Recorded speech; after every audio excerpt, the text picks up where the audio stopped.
మరొక కుమారుడిని నేను ఇక్కడి వరకు వెతికి ఇక్కడి వరకు వచ్చి మిమ్మల్ని ఈరోజు ఓటు అభ్యర్థించే క్రమంలో ఉన్నా. వీటన్నిటికీ కూడా విద్యా వైద్యమే ప్రధానమని నేను నమ్ముతున్నాను. నా తండ్రి చదువుకుని ఉండకపోతే ఈరోజు మామళ్ళపల్లిలో ఉన్న మిగతా అంబటి సోదరుల వలె 1 ఎకరం 2 ఎకరాలు మొక్కజొన్న మాగాణ వేసుకుని మరి దైనందిక జీవితం గడిపేటువంటి కార్యక్రమం. అలా కాకుండా ఒక్క వ్యక్తి మామళ్ళపల్లి గ్రామం నుంచి చదువుకుని పైకి వస్తే మరి రాష్ట్రంలో మరి గుంటూరు జిల్లాలో 2 నియోజకవర్గాల్లో వైఎస్ఆర్ కాంగ్రెస్ పార్టీ తరఫున పోటీ చేసే అభ్యర్థిత్వం లభించిందంటే దీనికి ప్రధానమైనది నా తండ్రి చదువుకోవడం, మమ్మల్ని చదివించడం. అదేవిధంగా నేనేమంటున్నానంటే రాష్ట్రంలో ఉన్నటువంటి ప్రతి బిడ్డను అంటే పాలకులు పిల్లలందరినీ తమ బిడ్డలుగా భావించాలన్న రీతిలో జగన్మోహన్ రెడ్డి గారి దంపతులు ఈ ఆలోచన చేస్తూ ఉన్నారేమో అని నాకు అనిపిస్తూ ఉంది. ఉదయాన్నే దంపతులు పొద్దున్నే కాఫీ తాగేటప్పుడు జనరల్గా పిల్లల గురించి ఆలోచిస్తారు. పెద్దవాడికి ఏం ఫీజు కట్టాలి, చిన్నవాడికి ఏం కొనివ్వాలి, 3వ వాడికి కాంపిటీషన్ ఎగ్జామ్ కోసం ఏం చేయాలి, కూతురికి చదివించుకోకుండా పెళ్లి చేసేస్తే బాగుంటుందని వాళ్ళకున్నటువంటి ఎకరం, అరెకరం, 4 పాడిగదులు, మెడలో ఉన్నటువంటి బంగారాన్ని వాటిని వెచ్చించి కార్యక్రమాలన్నీ చేయాలనుకుంటారు.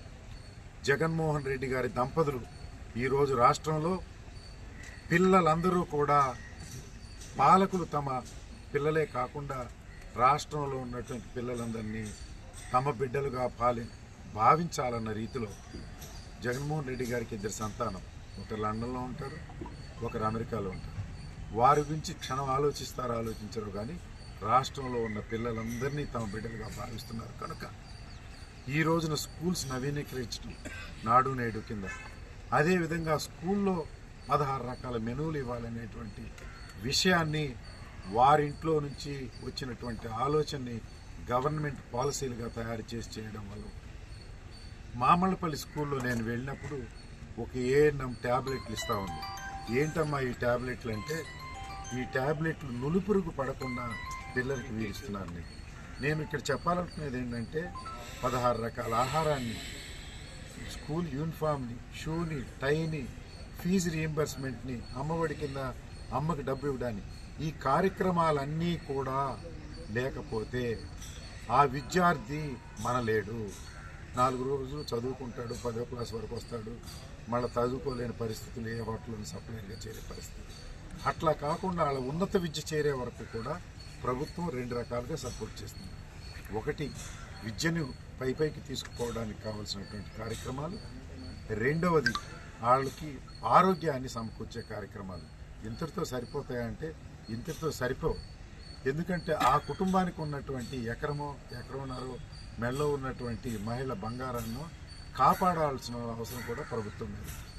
అందువల్లే ఆ ఎకరం పండటం కోసం మరి రైతులకి మరి ఈ వెసులుబాటు రైతులకి రైతు భరోసా కేంద్రాల కింద వారించాలి కాకుండా పెద్దల కోసం, అనేక కుటుంబాల కోసం మరి అదేవిధంగా ఆటో వ్యక్తికి 10,000 రూపాయలు ఇవ్వడం, ఇలా అనేక కార్యక్రమాలు, ఆసరానండి లేకుంటే కాపు నేస్తామని, ఇలాంటి కార్యక్రమాలు ఏంటంటే మొదటి లేయర్లో విద్యార్థులను ఎలా చదివించాలి, వారి ఆరోగ్యాన్ని ఎలా కాపాడితే వారు ఉన్నత విద్య వరకు చేరతారనేది ఒకటి. రెండోది తల్లిదండ్రులను కూడా వారి ఆర్థిక పరిస్థితులు పతనం కాకుండా కాపాడడం ద్వారా వాళ్ళని అలా నిలబెడితే అర్ధాంతరంగా విద్యార్థుల యొక్క చదువులు ముగియకోకుండా వారు పూర్తి స్థాయిలో చదువుకుని పైకి వెళ్తారనేది వారి పద్ధతులు నడుస్తూ ఉంది ఈ సంక్షేమ కార్యక్రమం. నేను ఒక విషయాన్ని మీకు స్పష్టంగా చెప్పాలనుకునేది ఏంటంటే, ఇంతకుముందు మన రాష్ట్రంలో మావోయిస్టులనండి, నక్సలైట్లనండి, మరి తీవ్రవాదులు అటవీ ప్రాంతాల్లో ఉండి సమాన హక్కుల కోసం, అంటే ప్రతి వ్యక్తికి సమాన హక్కు ఉండాలనేటువంటి హక్కు కోసం విప్లవ పోరాటాలు చేశారు. ఈ రోజున వామపక్ష భావజాలం రాష్ట్రంలో లేదు. కారణం ఏంటయ్యా అంటే పేదవానికి సమాన హక్కు విద్యా వైద్యం ఇవ్వడం ద్వారానే వస్తుంది. ఇలాంటి సంక్షేమ కార్యక్రమాలు మరి పేదలకు చేరడం ద్వారా వస్తుందనేటువంటి భావనతోటి మరి జగన్మోహన్ రెడ్డి గారే ఈరోజు సంక్షేమ విప్లవాజ్యుడిగా రూపాంతరం చెందారు. వారి సంక్షేమ కార్యక్రమాలు వామపక్షాల భావజాలంకి మిందగా చేస్తున్నారు కనుకే ఈ రోజున వామపక్ష భావజాలం లేదు. మరి కమ్యూనిస్ట్ పార్టీ వ్యక్తులు ఎందుకు రాష్ట్రంలో వారు అడుగుతున్న కోరికలు పేద సాధలకు లభిస్తుంటే వారు ఈ రోజున నోరు మూసుకుని ఎందుకు కూర్చున్నారో నాకు అర్థం కావడం లేదు. ఈ ప్రభుత్వాన్ని ఏకోన్ముఖంగా వారు మద్దతు తెలియజేయాల్సినటువంటి అవసరం ఉంది.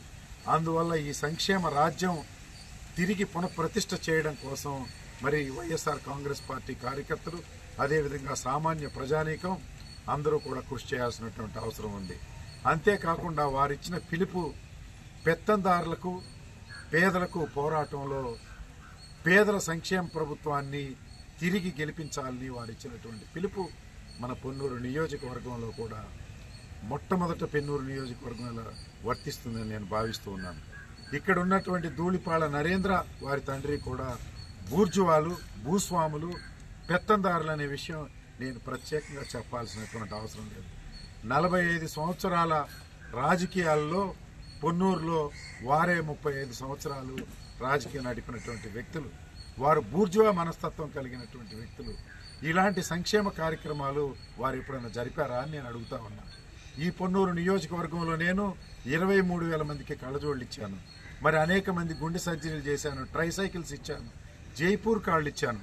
నేను డాక్టర్ని కాదు. నేను ఇదంతా కూడా సంక్షేమ సారథి జగన్మోహన్ రెడ్డి గారి స్ఫూర్తితో చేస్తే వారికి ఇన్ని ఆస్తిపాస్తులు అక్రమంగా అంటే కబ్జా చేయడం ద్వారా ఇవన్నీ వారికి వచ్చాయి.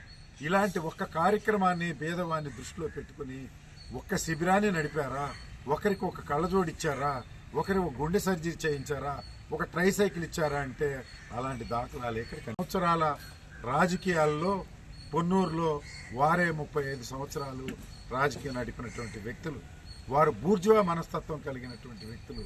ఇలాంటి సంక్షేమ కార్యక్రమాలు వారు ఎప్పుడైనా జరిపారా అని నేను అడుగుతా ఉన్నా. ఈ పొన్నూరు నియోజకవర్గంలో నేను 23,000 మందికి కళ్ళజోళ్ళు ఇచ్చాను. మరి అనేక మంది గుండె సర్జరీలు చేశాను, ట్రైసైకిల్స్ ఇచ్చాను, జైపూర్ కార్డులు ఇచ్చాను. నేను డాక్టర్ని కాదు. నేను ఇదంతా కూడా సంక్షేమ సారథి జగన్మోహన్ రెడ్డి గారి స్ఫూర్తితో చేస్తే వారికి ఇన్ని ఆస్తిపాస్తులు అక్రమంగా అంటే కబ్జా చేయడం ద్వారా ఇవన్నీ వారికి వచ్చాయి. ఇలాంటి ఒక్క కార్యక్రమాన్ని పేదవాన్ని దృష్టిలో పెట్టుకుని ఒక్క శిబిరాన్ని నడిపారా, ఒకరికి ఒక కళ్ళజోడిచ్చారా, ఒకరి ఒక గుండె సర్జరీ చేయించారా, ఒక ట్రైసైకిల్ ఇచ్చారా అంటే అలాంటి దాఖలాలు ఎక్కడ కనిపించవు. ప్రముఖంగా నేను చెప్పాలనుకునేది ఏంటంటే వారి గురించి సంగం డైరీ వారి సొత్తు అని వారు భావిస్తూ ఉన్నారు. ఈ సంగం డైరీ చరిత్ర నాకు అందరికీ తెలుసు, అందరికంటే నాకు బాగా తెలుసు. ఎందుకంటే 1978 సంవత్సరంలో ఈ సంగం డైరీ పాలక వర్గానికి అధ్యక్షులుగా ఉన్నవారు ఎడ్లపాటి వెంకట్రావు గారు. వారు ఆంధ్రప్రదేశ్ పాడి పరిశ్రమ సమాఖ్యాన్ని ఇప్పుడు అంటున్నారు, అభివృద్ధి కార్పొరేషన్ అని అప్పుడు అనేవారు. దానికి డైరెక్టర్గా కూడా ఉండేవారు. వారు 1978లో వేమూరు నియోజకవర్గం నుంచి శాసనసభ్యులుగా ఎన్నికయ్యి చెన్నారెడ్డి గారి క్యాబినెట్లో మంత్రిగా చేరారు. మంత్రిగా చేరినప్పుడు నా తండ్రి గారు కూడా రాజకీయంగా రేపల్లో యాక్టివ్గా ఉండడం వల్ల వారు రిజైన్ చేసినటువంటి ఆంధ్రప్రదేశ్ పాడి పరిశ్రమ అభివృద్ధి సంస్థ డైరెక్టర్ పొజిషన్లో నా తండ్రి ఏవిఎస్ఆర్ ఆంజనేయులు గారు నియమితులయ్యారు. అప్పుడు వారికి సంగం డైరీతో సంబంధం ఉంది. అందువల్ల సంగం డైరీలో ఏం జరుగుతుందనేది నాకు చిన్నప్పటి నుంచి ఎంతో కొంత అవగాహన. నేను ఒక విషయాన్ని నేను చెప్తాను. నేను వ్యాపారం చేస్తున్నా, గుంటూరులో వ్యాపారం చేస్తున్నా. ఏ వ్యాపారం చేయాలన్నా నా పక్కనున్న అనేక మంది వ్యాపారాలు చేస్తూ ఉండొచ్చు. అక్కడ దాకా వద్దు, ఒక బడ్డీ కొట్టు పెట్టుకునేవాళ్ళు వ్యాపారం చేస్తున్నారు, అదేవిధంగా అరటిపళ్ళు అమ్ముకునే వాళ్ళు వ్యాపారం చేస్తున్నారు, మరి వెల్డింగ్ చేసుకునే ఒక కార్మికుడు వ్యాపారం చేస్తూ ఉన్నాడు. ఇది అదని కాదు, చిన్న చితక వ్యాపారం నుంచి పెద్ద వ్యాపారం వరకు చేసేవాళ్ళు. ఒక పెట్టుబడి అవసరం, ఒక మూలధనం అవసరం. అలాంటి మూలధనాన్ని మీరు దానిలో పెట్టడం ద్వారా కొంత డబ్బుని బయట నుంచి బ్యాంకుల నుంచి సేకరించడమో అప్పుల నుంచో సేకరించడం ద్వారా దినదిన ప్రవర్ధమానంగా ఆ వ్యాపారాన్ని పెంచుకుంటూ పోతారు. ఈ సంగం డైరీలో ధూళిపాళ నరేంద్ర లేకపోతే అతని తండ్రి మూలధనం రూపాయి లేదు. మీరు పెట్టుకున్నారా ఈ డైరీ? ప్రజానీకం పెట్టుకున్నారు, పాడి రైతులు పెట్టుకున్నారు. ఎంతో మంది బీదా బిక్కి రైతులు తమ పాడిని మరి పిల్లలకి పాలు పోస్తే డబ్బు రాదు, కుటుంబ జీవనం ఉండదని వాటిని మంచి రీడింగ్ పడుతుందని మరి ఈ రోజున సంగం డైరీకి పాలు పోస్తూ వారు దాని ద్వారా ఆర్జించిన డబ్బుతోటి వారి బిడ్డలకి పాలు ఇవ్వకోకుండా త్యాగం చేసి వారి కుటుంబ జీవనం కోసం పాలు పోస్తున్నారు. అలాంటి పాడి పరిశ్రమ సంగం డైరీ నీ రూపాయి లేకుండా నువ్వు కబ్జా చేశావు. ఈ రోజు నీ ప్రైవేట్ పరిశ్రమే లేదా నడుస్తా ఉంది. అది న్యాయమా? ఏ కోఆపరేటివ్ సొసైటీ అయినా నడుస్తుందా? ఒకటి. దానిలో నుంచి ధూళిపాళ నరేంద్ర ట్రస్ట్ అని పెట్టావు, 10 ఎకరాల ట్రస్ట్కి ట్రాన్స్ఫర్ చేశావు. అంటే సంగం డైరీ ఆస్తుల్ని కాలక్రమంగా దశలుగా ప్రైవేట్ ప్రాపర్టీగా మార్చే కార్యక్రమం నువ్వు చేస్తూ ఉన్నావు. అదేవిధంగా ధూళిపాళ వీరయ్య చౌదరి హాస్పిటల్ అని పెట్టావు. ఇది ఒక కార్పొరేట్ హాస్పిటల్. ఆ కార్పొరేట్ హాస్పిటల్ నియోజకవర్గ అభివృద్ధి కోసం, సంక్షేమం చేయడం కోసం, పేద ప్రజానీకం కోసం నువ్వు పెట్టావా అని నేను అడుగుతా ఉన్నా. నువ్వు ఇన్ని పెట్టావే, ఈ ఆ కార్పొరేట్ హాస్పిటల్ నుంచి ఒక్క శిబిరాన్ని పెట్టావా? ఒక్క పేద ప్రజానీకానికి ఒక్క కళ్ళు జోడించి ఇవ్వలేదు. కేవలం నీ కుటుంబ సంక్షేమం కోసం అపోలో ఎలా నడుస్తుందో, రమేష్ హాస్పిటల్ ఎలా నడుస్తుందో అలాగే కార్పొరేట్ హాస్పిటల్ పెట్టావు. నీ మూలధనం రూపాయి లేదు. ఆ స్థలం సంగం డైరీకి సంబంధించినటువంటి స్థలం. కేవలం నీ కుటుంబాన్ని ఆర్జించడం కోసమే ఈ కార్యక్రమాలను చేస్తూ ఉన్నావు. మాట్లాడితే నీవు రోసే గారి మీదో, స్థానికంగా ఉన్నటువంటి శాసనసభ్యుల మీదో, ముఖ్యమంత్రి గారి మీదో నువ్వు ఆరోపణలు చేస్తూ ఉన్నావు. దొంగని అరిచినట్టుగా ఉంది ఆ క్రమంలో. అదేవిధంగా మీరు చేసినటువంటి అనేక కార్యక్రమాలు, మీకు ఉదాహరణకు వడ్లమూడిలో వందలాది ఎకరాలు ఇప్పటి వరకు గుంటలు తవ్వబడ్డాయి. ఈ గుంటలన్నీ రోసయ్య గారి హయాంలో తవ్వబడ్డాయా? వైఎస్ఆర్ కాంగ్రెస్ పార్టీ అధికారంలో ఉన్నప్పుడు తవ్వబడ్డాయా? 45 సంవత్సరాల నుంచి నిర్విరామంగా జరుగుతుంది. 35 సంవత్సరాలు మీరు కానీ మీ తండ్రి కానీ అధికారంలో ఉన్నారు. వీటినన్నిటి కూడా శాటిలైట్ సర్వే ద్వారా సర్వే ఆఫ్ ఇండియా అని పెట్టి ఏ సంవత్సరంలో ఎంతెంత గ్రావెల్ తవ్వారో లెక్కలు తీయడానికి నేను సిద్ధంగా ఉన్నా. వాటికయ్యే సర్వే ఖర్చు నేను పెట్టుకోవడానికి సిద్ధంగా ఉన్నా. మీరు సిద్ధంగా ఉంటే రేపు సాయంత్రం లోపు రాతపూర్వకంగా నాకు ఇవ్వండి. ఒకటి, గతం పొన్నూరులో దేవాలయం భూములు ఆక్రమించి మీ తండ్రి గారి పేరుతో కాలనీని ఏర్పాటు చేశారు. పాడి రైతుల ధనంతో చింతలపూడిలో స్థలాన్ని కొన్ని 23 కోట్లతో ఎంపీ ల్యాండ్స్ వెచ్చించి కళ్యాణ మండపం పెట్టి నీ తండ్రి పేరు పెట్టుకుని నీ తల్లిని చైర్మన్ గా పెట్టుకుని నువ్వు అద్దెలు వసూలు చేస్తున్నావు. ఇది కరెక్ట్ అయిన పద్ధతి అని అడుగుతా ఉన్నా. గుంటూరు రైల్వే డబ్లింగ్ జరుగుతున్నప్పుడు అక్రమంగా కోట్లాది రూపాయల గ్రావెల్ను నువ్వు తరలించి సొమ్ము చేసుకున్నావు. దీన్ని నిరూపించాల్సినటువంటి అవసరం ఉంది. సుద్దపల్లి గ్రామంలో 25 ఎకరాలు మీరు చేపల చెరువులుగా గుంటగా మార్చాలనుకున్నప్పుడు రైతులు అడ్డం తిరిగితే మీరు వారి మీద ఎస్టీ ఎస్సీ కేసులు పెట్టారు. ఇది నిజం కాదా అని అడుగుతా ఉన్నా. అదే కాకుండా పెదగాకాని గ్రామంలో 282 సర్వే నంబర్లో 3.8 ఎకరాలు కట్టా పుల్లయ్య చౌదరి పేరు మీద జీపీ తీసుకుని కట్టా సాంబశివరావు పేరు మీద మీరు రిజిస్టర్ చేయించుకున్నారు. ఈ విషయాన్ని కూడా నిరూపించడానికి మేము సిద్ధంగా ఉన్నాం. అంతేకాకుండా 1994 సంవత్సరంలో నరేంద్ర తన తండ్రి వీరయ్య చౌదరి ట్రస్ట్ పేరు మీద డైరీలో ఉన్నటువంటి కొంత డబ్బుని బయట నుంచి బ్యాంకుల నుంచి సేకరించడమో అప్పుల నుంచో సేకరించడం ద్వారా దినదిన ప్రవర్ధమానంగా ఆ వ్యాపారాన్ని పెంచుకుంటూ పోతారు. ఈ సంగం డైరీలో ధూళిపాళ నరేంద్ర లేకపోతే అతని తండ్రి మూలధనం రూపాయి లేదు. మీరు పెట్టుకున్నారా ఈ డైరీ? ప్రజానీకం పెట్టుకున్నారు, పాడి రైతులు పెట్టుకున్నారు.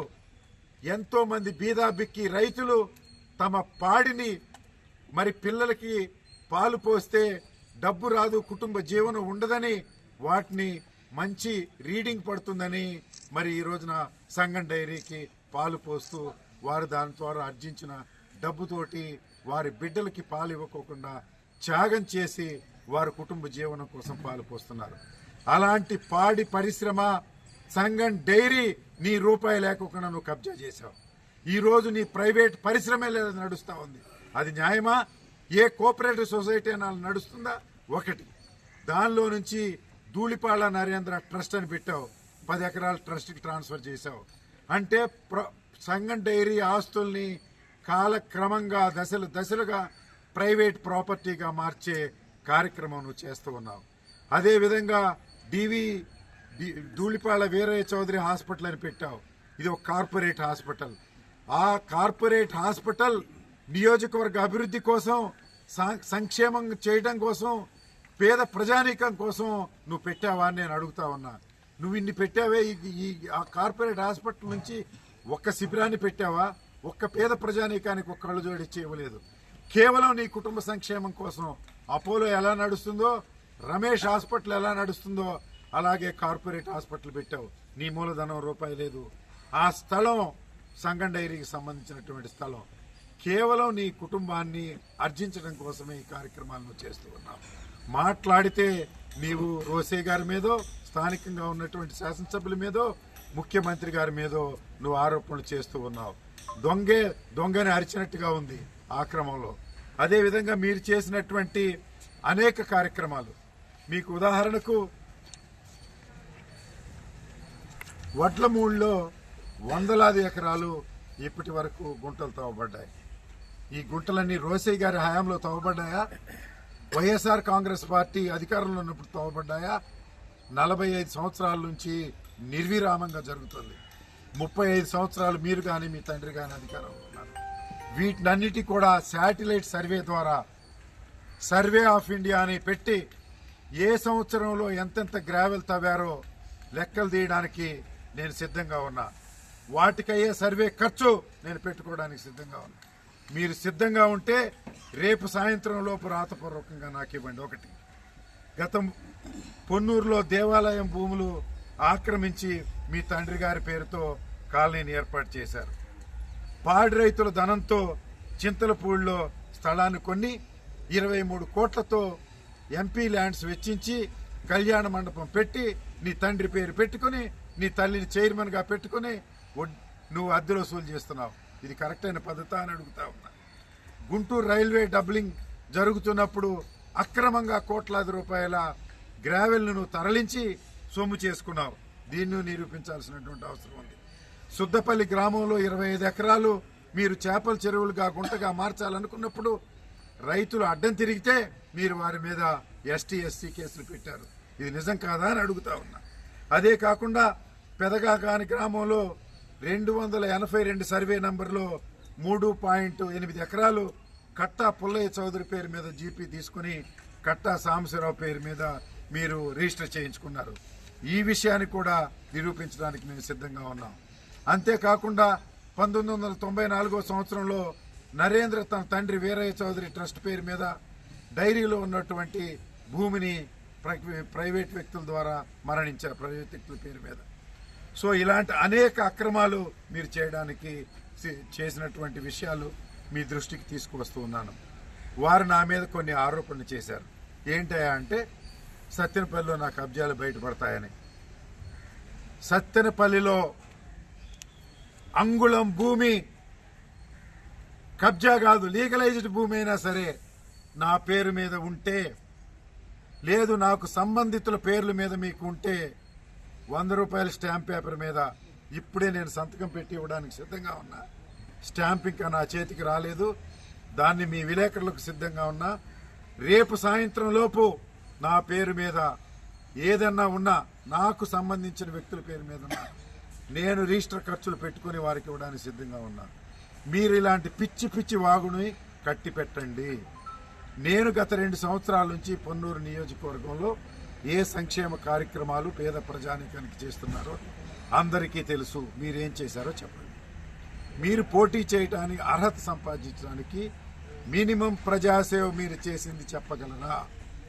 మీరు 25 సంవత్సరాలు శాసనసభ్యులుగా పద్ధతి లేని పరిపాలన సాగించారు. మీరు బూర్జువాల కొమ్ము కాసే సభను సాగించారు. అలాంటివి ఇక జరగవు.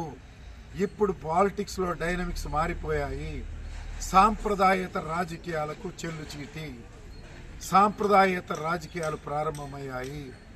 జగన్మోహన్ రెడ్డి గారి సంక్షేమ కార్యక్రమాల భావజాలానికి దగ్గరగా ఉండే నాలాంటి వ్యక్తులు ఈ రోజున పోటీ చేయడానికి సిద్ధంగా ఉన్నారు. పేద ప్రజానీకం నాకు అండగా ఉంటుంది.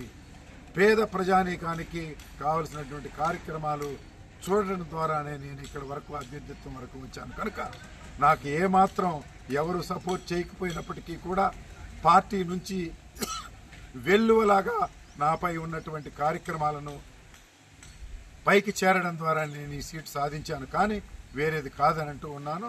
ఇంకొక విషయాన్ని వారు నిన్న చెప్పడం జరిగింది.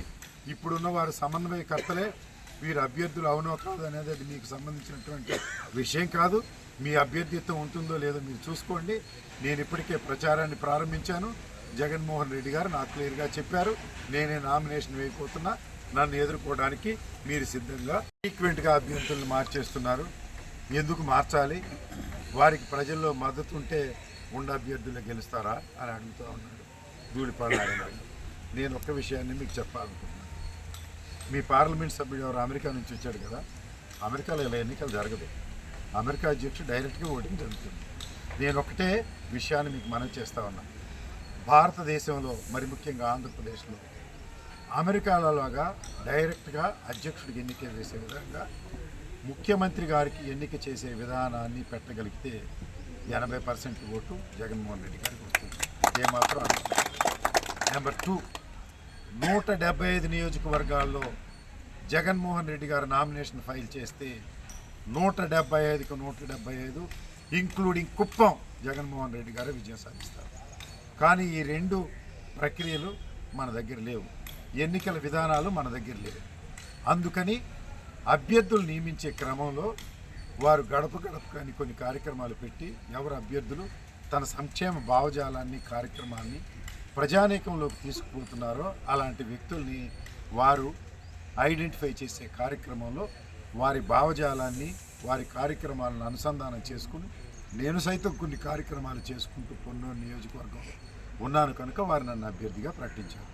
సో ఈ క్రమంలో నేను అనేది ఏంటంటే అంటే 174 నియోజకవర్గాల్లో ఎక్కడన్నా ఒక అభ్యర్థిని వారి భావజాలంతో పని చేయలేకపోతే ఓడే అవకాశం ఉంది. కానీ లేకుంటే 174కి 174, 175కు 175 పులివెందులతో సహా అన్ని నియోజకవర్గాల్లో వైఎస్ఆర్ కాంగ్రెస్ పార్టీ విజయం సాధిస్తుంది. రాష్ట్రంలో ఈ రోజున 2 ఓట్లు ఉన్నాయి. ఒకటి జగన్మోహన్ రెడ్డి గారి అనుకూలమైన ఓటు, 2 జగన్మోహన్ రెడ్డి గారికి వ్యతిరేకమైన ఓటు. వ్యతిరేకమైన ఓటు కులపరంగానో మతపరంగానో ఇంకొక రకంగానో వారికి వ్యతిరేకమైన ఓటు ప్రతి రాష్ట్రంలో ఉంటుంది. 10 మందికి 10 మంది మన ఒప్పుకోరు, 8 మంది ఒప్పుకుంటారు, 2 ఒప్పుకోరు. ప్రజాస్వామ్యంలో ఉన్నటువంటి బ్యూటీ అదే. సో అలాంటి ఓటు ఎన్ని పార్టీలైనా కలవండి, మీరు ఎన్ని పార్టీలైనా కలవండి, జనసేన కలవండి, లేకుంటే తెలుగుదేశం కలవండి, బీజేపీ కలవండి, వాడు వ్యతిరేక ఓటు ఏముందో వారికి అంతే వస్తాయి. బీద బిక్కి ప్రజానీకం, బడుగు బలహీన మైనారిటీ వర్గాల ప్రజానీకం, అగ్రవర్ణ పేదలు, ఈ సంక్షేమ ఫలాలు అనుభవిస్తున్నవారు అందరూ కూడా తమ ఆస్తులు తరగకుండా తమ బిడ్డల్ని ఆస్తులుగా పెంచుకుంటున్నటువంటి ఈ ప్రభుత్వంలో జగన్మోహన్ రెడ్డి గారి ప్రభుత్వాన్ని పునఃప్రతిష్ఠ చేసుకోకపోతే నష్టపోయేది సామాన్య ప్రజానీకం. కనుక ఈ ప్రభుత్వం రాబోయే నెల రోజుల్లో పునఃప్రతిష్ఠ జరుగుతుంది. ఈ ప్రభుత్వాన్ని ఎవరు ఏమీ కూడా చేయలేరు. ఎన్ని పార్టీలైనా కలవండి. పొన్నూరు నియోజకవర్గంలో రాబోయే రోజుల్లో మీరే అనుకుంటారు 20,000 పైచిలుకు మెజారిటీతో వైఎస్ఆర్ కాంగ్రెస్ పార్టీ గెలవబోతుంది. కార్యకర్తలంతా ఏకోన్ముఖంగా వైఎస్ఆర్ కాంగ్రెస్ పార్టీ జెండా పట్టుకొని సిద్ధం సభకు వెళ్ళినటువంటి మొదటి ఉదాహరణ మీరు చూశారు. కనుక అలానే ఈ విజయ పరంపర ముందుకు సాగుతుంది. అవుట్డేటెడ్ పొలిటీషియన్స్, 25 సంవత్సరాలు బూర్జువాలు జరిపినటువంటి పొలిటీషియన్స్ ఇక లేరు. పనిమంతుడు ఈ నియోజకవర్గంలోకి వచ్చాడు. ధీమంతుడు జగనన్న నాయకత్వంలో ఇక పెత్తందారులకు ప్రవేశం లేదు, పెత్తందారులకు తిరిగి ఎన్నిక లేదు. బూర్జువాల అంతరించే క్రమం వచ్చేసింది. సామాన్యుడు ఈ రాజ్యాన్ని పొన్నూరులో ఏలే రోజులు అతి సమీపంలో ఉన్నాయని మీ అందరికీ మనవి చేస్తూ మరి ఈ స్టాంప్ పేపర్ను కూడా మీకు సిద్ధంగా చేసి పెట్టుకున్నాను.